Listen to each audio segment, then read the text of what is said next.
ನಾವು ಸಹ ನೀರಿನ ಮೇಲೆ ನಡೆಯಬಹುದು. ಪ್ರಿಯರೇ, ಇಂದಿನ ಶುಭ ಸಂದೇಶದಲ್ಲಿ ನಾವು ಪ್ರಭು ಯೇಸು ಕ್ರಿಸ್ತರು ನೀರಿನ ಮೇಲೆ ನಡೆಯುವುದನ್ನು ನಾವು ನೋಡುತ್ತೇವೆ. ಹಾಗೂ ಇದು ಹೇಗೆ ಸಾಧ್ಯವಾಯಿತು ಎಂದು ಪ್ರಶ್ನಿಸಬಹುದು.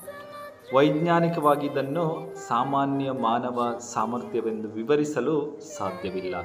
ಆದರೆ ಆತ್ಮಿಕವಾಗಿ ಇದು ನಮಗೊಂದು ಸತ್ಯವನ್ನು ಪ್ರಕಟಿಸುತ್ತದೆ. ಅದಾಗಿದೆ, ಮನುಷ್ಯನಿಗೆ ಅಸಾಧ್ಯವಾದದ್ದು ದೇವರಿಗೆ ಸಾಧ್ಯ. ಬೈಬಲ್ನ ಸಾಂಕೇತಿಕತೆಯಲ್ಲಿ ಸಮುದ್ರವು ಹೆಚ್ಚಾಗಿ ಗೊಂದಲ ಇರಬಹುದು, ಭಯ ಮತ್ತು ನಿಯಂತ್ರಣ ಮೀರಿದ ಶಕ್ತಿಗಳನ್ನು ಪ್ರತಿನಿಧಿಸುತ್ತದೆ. ಯೇಸು ನೀರಿನ ಮೇಲೆ ನಡೆಯುವುದು ಅವರು ಜೀವನದ ಬಿರುಗಾಳಿಗಳ ಮೇಲೆಯೂ ಒಡೆಯನಾಗಿದ್ದಾನೆ ಎಂಬುದನ್ನು ನಮಗೆ ತೋರಿಸಿಕೊಡುತ್ತದೆ. ತದನಂತರ ಪೇತ್ರನು ಹೇಳುತ್ತಾನೆ, ಪ್ರಭುವೇ, ನೀನೇ ಆಗಿದ್ದರೆ ನಾನು ನಿನ್ನ ಬಳಿಗೆ ಬರಲು ಅಪ್ಪಣೆ ಕೊಡು ಎಂದು.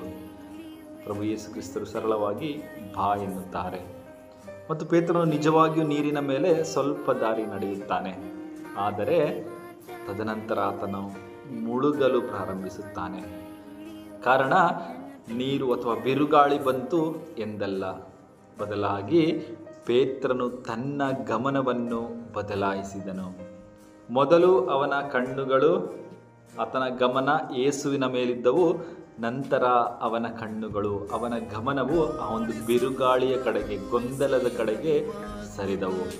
ಇದು ನಮಗೆ ಕಲಿಸುವಂತಹ ಪಾಠ. ನಾವು ಸಹ ನೀರಿನ ಮೇಲೆ ನಡೆಯಬಹುದು. ಶಾರೀರಿಕವಲ್ಲ, ಆತ್ಮಿಕವಾಗಿ ನಮ್ಮ ಕಣ್ಣುಗಳು, ನಮ್ಮ ಗಮನ ಕ್ರಿಸ್ತನ ಮೇಲೆಯೇ ನೆಲೆಗೊಂಡಾಗ ನಾವು ಭಯ, ಶೋಧನೆ, ಆತಂಕ, ಸೋಲು ಮತ್ತು ಅಸಾಧ್ಯವಾದಂತಹ ಸನ್ನಿವೇಶಗಳನ್ನು ಮೀರಿ ಮೇಲೇಳಬಹುದು.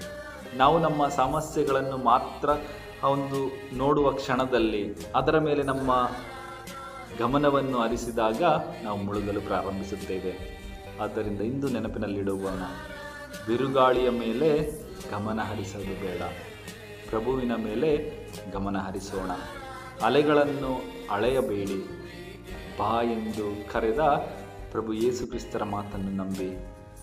ಪ್ರಿಯರೇ, ಮುಳುಗಲು ಪ್ರಾರಂಭಿಸಿದಾಗಲೂ ಪೇತ್ರನು ಮಾಡಿದಂತೆ ಪ್ರಭುವೇ ನನ್ನನ್ನು ರಕ್ಷಿಸು ಎಂದು ಪ್ರಾರ್ಥಿಸೋಣ. ಏಕೆಂದರೆ ನಮ್ಮನ್ನು ಕರೆದ ಕೈಯೇ ನಮ್ಮನ್ನು ಕಾಪಾಡುತ್ತದೆ. ದೇವರು ನಮ್ಮೆಲ್ಲರನ್ನು ಆಶೀರ್ವದಿಸುತ್ತಾರೆ. ಆಮೆನ್. ಹಲ್ಲೆಲೂಯಾ.